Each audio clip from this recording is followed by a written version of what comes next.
সভ্যতা। রোমান সভ্যতার অবস্থান ইতালির টাইবার নদীর তীরে। সময় হচ্ছে অষ্টম থেকে পঞ্চম শতক। অবদান বা রোমান সভ্যতার অবদান হচ্ছে বেশি অবদান আইনে। 12টি ব্রোঞ্জ পাতে খোদাই করে আইন লেখা হয়। রোমান বিখ্যাত কবি ছিলেন ভার্জিল এবং ইতিহাসবিদ ছিলেন টেসিটাস।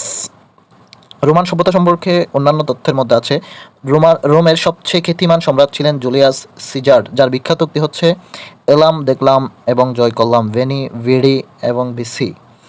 রোমান সাম্রাজ্যের একচ্ছত্র অধিপতি হয়ে অক্টোভিয়াস সিজার উপাধি গ্রহণ করেন অগাস্টাস সিজার। মায়া সভ্যতার অবস্থান মধ্য আমেরিকায়, অধিকাংশ মেক্সিকোতে। সময় 1000 খ্রিস্টপূর্বে। অবদান হচ্ছে সিসেন ইৎজা শহর গড়ে তোলে বা মেক্সিকো গড়ে তোলে। ইনকা সভ্যতার অবস্থান পেরুর দক্ষিণাঞ্চলে।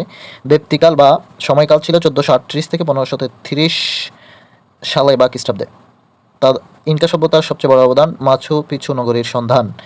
অন্যান্য তথ্যের মধ্যে আছে সবচেয়ে আধুনিক সভ্যতা হিসেবে বিবেচনা করা হয়। ইনকা শব্দের অর্থ যুদ্ধবাজ। আজটেক সভ্যতার অবস্থান মেক্সিকো ও গুয়াতেমালায়। সময় ছিল 13 শতকে। অ্যাজটেক সভ্যতার অবদান কৃষি প্রধান এবং ধর্ম নিরপেক্ষ বা সেকুলার। আকুসুম সভ্যতার অবস্থান হচ্ছে আফ্রিকার ইথিওপিয়া, সুদান, ইরিত্রিয়া ও এশিয়ার ইয়েমেনে, যেটি আবিষ্কৃত হয় 2019 সালে। আকুসুম সভ্যতার অবদান নগর ও বাণিজ্য কেন্দ্র। অন্যান্য তথ্যের মধ্যে আছে সম্পর্ক ছিল রোম, চীন ও প্রাচীন পারস্যের সাথে, অর্থাৎ আকুসুম সভ্যতার সাথে প্রাচীন পারস্য, চীন এবং রোমের সাথে সম্পর্ক ছিল।